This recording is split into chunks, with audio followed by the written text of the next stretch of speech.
the Giants had one of the better trade pieces on the market available in Carlos Rodón, and they did not trade him despite their position in the standings being 4.5 games back, being a game under 500. So why didn't they trade Rodón? Why did they make the moves that they made, including trading Darin Ruf? And also, how about this? The Padres got Juan Soto. So all of that next. You are Locked On Giants, your daily San Francisco Giants podcast. Part of the Locked On Podcast Network, your team every day.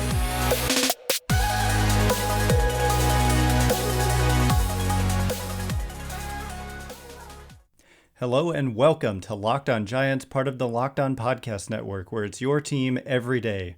My name is Ben Kaspick, and on this show we provide daily episodes Monday through Friday, talking about the San Francisco Giants in a way that's data-driven and rational, but also simple, passionate, and accessible to all. I'm a former contributor for the baseball statistics and analysis websites Beyond the Box Score and Rotographs. I've been podcasting about the Giants since 2015, and I'm a lifelong fan. Thank you for making Locked On Giants your first listen every day. We're free and available wherever you get podcasts. And coming up on today's show, we're going to talk about the trade deadline. The Giants, like I said, they had Carlos Rodón, they had Joc Pederson. They could have traded these guys and they didn't. So we're going to get into why they didn't do it. We're going to get into Juan Soto ending up in the division with the San Diego Padres and what that means for the Giants moving forward. But first, I want to talk about what the Giants did do here on this trade deadline day. So they made a few moves. It seemed apparent early in the day that they were going to be selling because the first deal that came across our Twitter feeds was that the Giants traded Darin Ruf to the New York Mets. They also traded Curt Casali to the Seattle Mariners and Matthew Boyd also to the Mariners. And they traded Trevor Rosenthal to the Brewers. So a lot of kind of small, random moves. And then last night they acquired a catcher and a shortstop. Same player plays shortstop and catcher in Ford Proctor. So we'll get into all of those. But I think the most consequential one is the Giants trading Darin Ruf to the New York Mets. This one kind of came out of nowhere. I don't think a lot of people were talking about Ruf as a likely trade candidate. I know a lot of people in my Twitter mentions are always telling me they should DFA or trade Ruf, but they actually did it. And so why this made sense for the Giants was that, first of all, Ruf just turned 36 years old, and his role on the Giants, I think they hoped he would have a bigger role where he was able to hit right-handed pitching a little bit better, but that just never materialized this year. He took, I would say, a step backwards this year. His defense got worse, and he didn't do well when he was given opportunities as more of an everyday player. The numbers against left-handed pitching are still there. But prior to the season, the Giants gave Ruf a 2-year contract extension with a club option for a third year. So Ruf was under a guaranteed deal for the rest of this year, obviously, and then next year was guaranteed as well in his age 36/37 season. So in exchange, the Giants are getting a player who in a lot of ways is actually similar in J.D. Davis from the New York Mets. J.D. Davis is 29 years old as opposed to 36 for Ruf. J.D. Davis also a limited defensive player. In his career, he has been a net negative defensively at third base and in left field. And so I know a lot of people are out there going, what in the world? They're trading for another bad defensive player. And I'm kind of with you.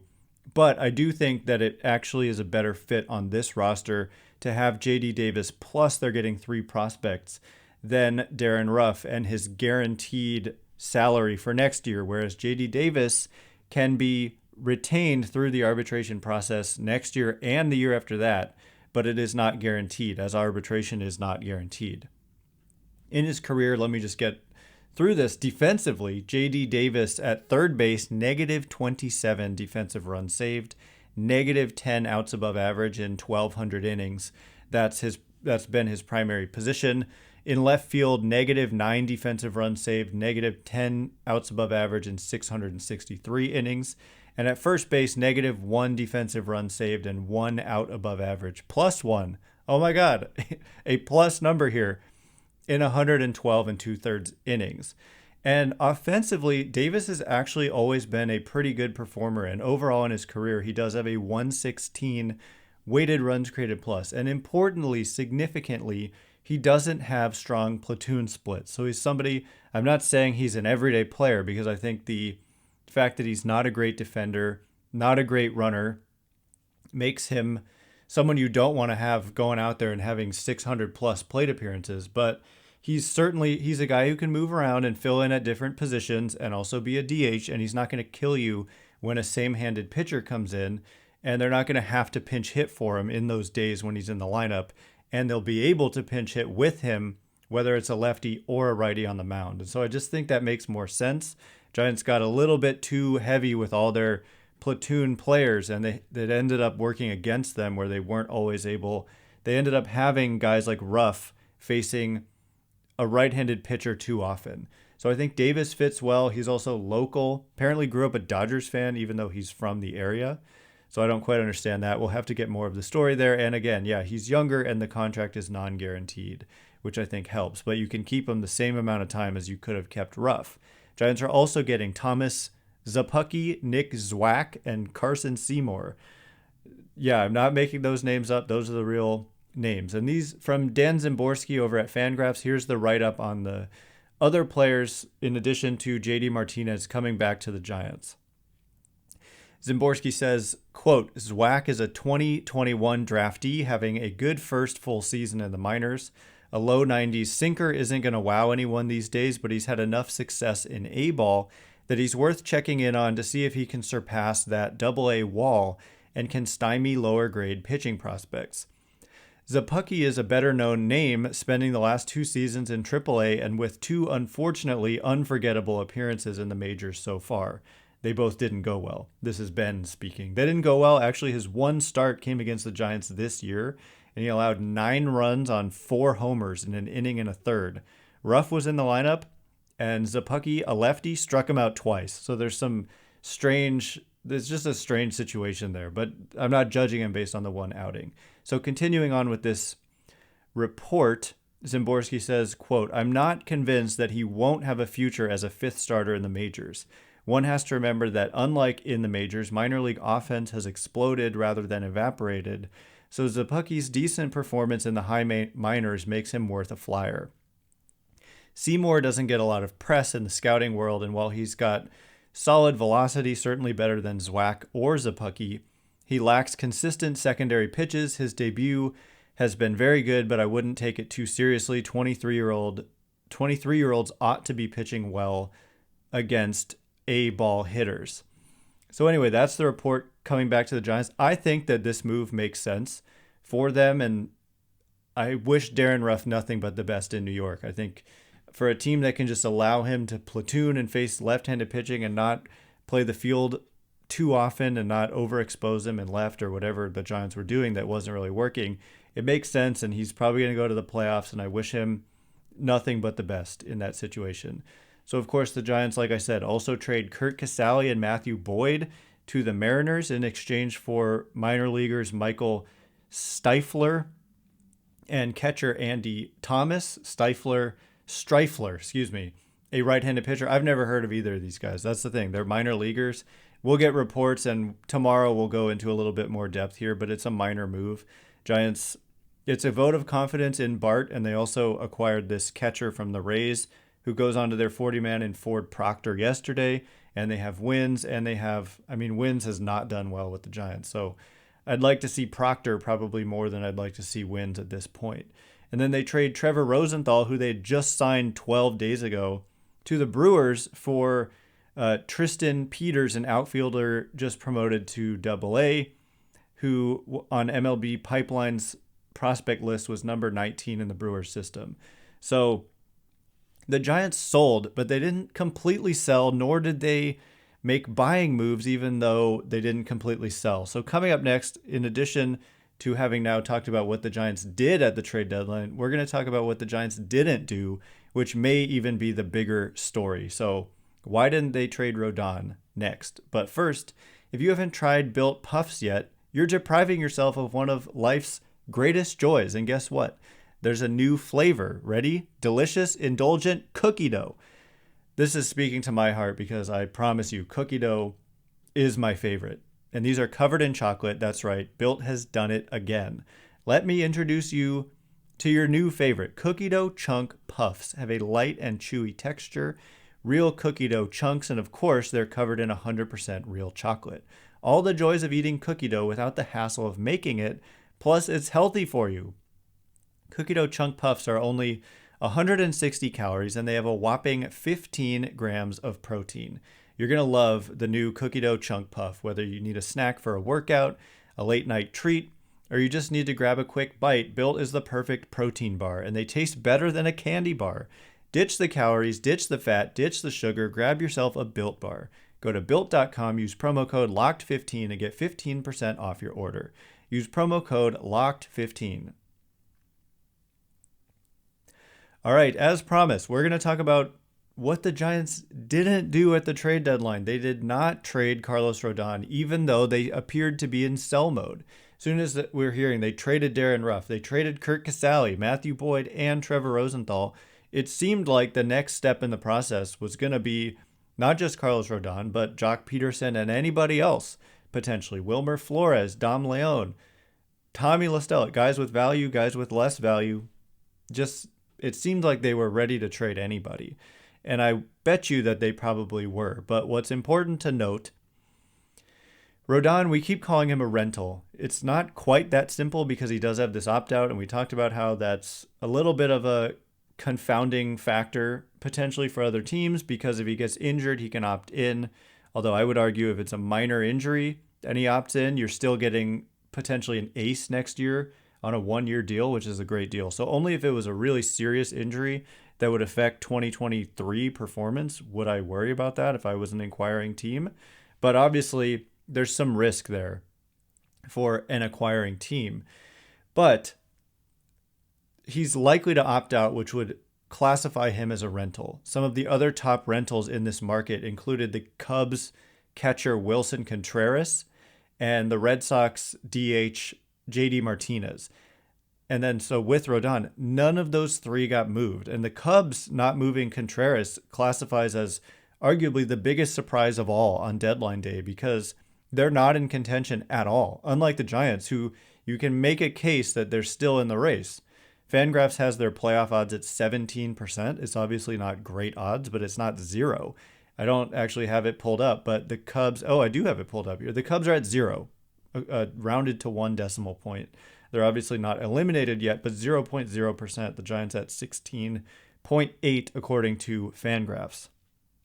So the fact that these rental players, Rodón included, were not traded tells me that the offers simply weren't good enough, and that teams, because that's the thing, the teams trying to acquire these players like to kind of lowball you and say, look, we're only getting this player for 2 months, maybe 3 if you throw in a good postseason.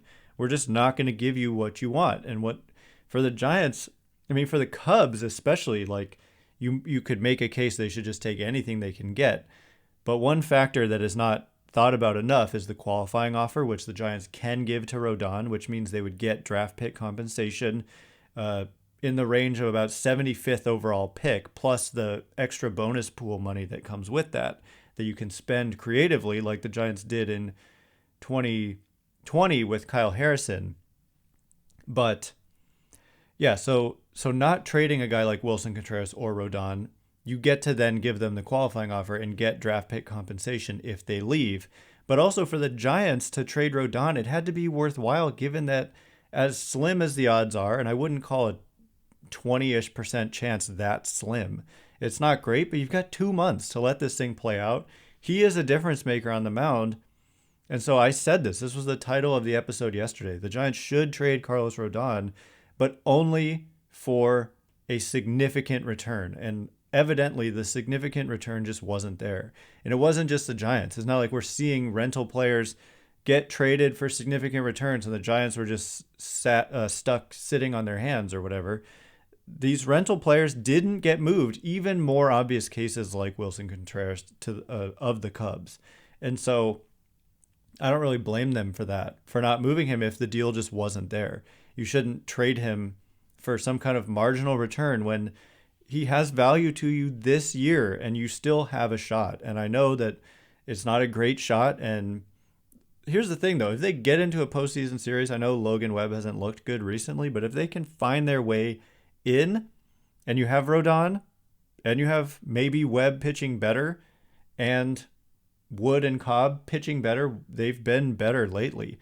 You give yourself a shot. And so it had to be worth it, and evidently it wasn't. But where I get a little confused is if you're not going to sell these big pieces, then why not make small additions? They didn't make any moves to address their problematic defense at all. J.D. Davis doesn't help the defense, and nobody they acquired seems like an immediate help to their defense. And so this was something we kept hearing about that they were targeting at the deadline, and they just simply didn't do it. That being said, a lot of the players we talked about that could help the Giants defensively didn't even get traded. Like Joey Wendell didn't get dealt. Ramon Laureano didn't get dealt. Whit Merrifield got dealt at the last minute. I thought he would have fit the Giants pretty well, but there's some questions about the bat, but he is a good defender and a good runner. So I would have liked perhaps Whit Merrifield, but in terms of guys who are actually traded today or in the days leading up to today, I didn't necessarily see anyone who made a ton of sense for the Giants, and that the price wasn't that high, and I would have wondered why didn't the Giants get in on that. And I don't think the Giants were in a position to go out there and make a huge splash like the Padres did with getting Juan Soto, which we'll talk about in a second. But also, relievers came at a steep price, and not a lot of them were moved. There were a lot of guys we thought would be moved who weren't. And, for example, the relievers on the Tigers and their GM said the offers just didn't move the needle enough. And so you can understand the Giants not wanting to give up impactful minor leaguers for win-now moves when their current now position is not great. So I kind of understand, like perhaps they were in on some of these guys and the other teams were just like, that's not enough of a return. So I kind of get not offering a lot. And I also get the other teams not accepting that. I perhaps wish the Giants would have gone a little further to maybe get a reliever or two or get a defensive help player or two. They did in Zapucki get a guy who apparently is going to move to the bullpen and could help them right away. Like I said, he has pitched in the majors. He's got like 5 career innings. Hasn't gone great, but that was as a starter, and I think they view him as a guy who could be even better as a reliever. And we're not going to judge him based on 5 innings at the major league level, and he's got good minor league numbers. So coming up in just a minute, Juan Soto to the San Diego Padres. What does it mean for the Giants? Are they really as doomed as it seems? All of that in just a minute. All right, as promised, we are going to talk about Juan Soto, the prize of this deadline, possibly one of the biggest trades ever made, going to the San Diego Padres. And in fact, Farhan Zaidi said that the Giants were in on Soto and that no one's off the table from their minor league system. So, look, that's going to raise some controversy. I'm not going to get into is it true or isn't it true. He said that they were in on Soto. He didn't say like we thought we were going to get him. He just said we were in. We listed, we made offers, and the Nationals gravitated towards what the Padres were offering. And it's not surprising given what the Padres ended up giving up. They gave up C.J. Abrams, Mackenzie Gore, Robert Hassel III, something Wood. I'm blanking on his first name. These are really quality prospects and players, and it's kind of the equivalent. It's certainly the equivalent of Luciano, Harrison, and then another player on that level, and then another player who's kind of like last year's Luis Matos, plus a young arm in the low levels of the minors who's been great since debuting professionally. So it was a big haul. And the Padres also got Josh Bell in this trade. And there was supposedly Eric Hosmer was going to go to the Nationals, which would be the opposite of like taking on Corbin. It would be the Nationals were going to be paying more to get a better prospect kind of return. And so Luciano and Harrison are equivalent in some ways to like C.J. Abrams and Mackenzie Gore, except they're already in the majors, so further advanced. And so the Giants, to best this offer, I'm not sure it was even possible. I'm not sure that the Giants could put together a better package than what the Padres put together here. So what does this mean for the San Francisco Giants moving forward? Well, there's no doubt it's just enviable, and it's depressing if you're a Giants fan to look at LA, to look at San Diego, and then look at the Giants roster. From a star talent perspective, the Dodgers were already loaded, and then they just continue to reload and add more players. Thankfully, LA didn't do a whole lot at this deadline. They didn't get Soto, I guess is a good thing, but he goes to another division rival, and it could be argued it's even worse because now there's two juggernauts. But also, the Padres haven't really proven themselves to be a great team. They haven't had a winning record over a full season since I think the year that they went toe-to-toe with the Giants in 2010 for the division crown. And so they were supposed to be great last year, and they ended up below 500. But look, there's no sugarcoating it. They got Juan Soto. Soto is one of the very best players in the game. He's not having a great year this year. Defense has been bad. Offense has been really good, but the defense has been so bad that he hasn't rated as a great player this year, but I would expect him to reemerge as a great player moving forward. He is only under contract for 2 more years after this year. So many have said the Giants are doomed for the next 10 years or 15 years. Well, not necessarily, because he's probably going to test free agency as Scott Boras clients do. And hopefully the Giants are involved. I think the Padres certainly moved ahead of the Giants in terms of likelihood of signing Soto.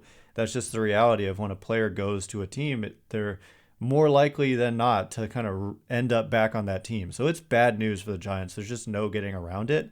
But at the same time, it used to be more important to win the division than it is now.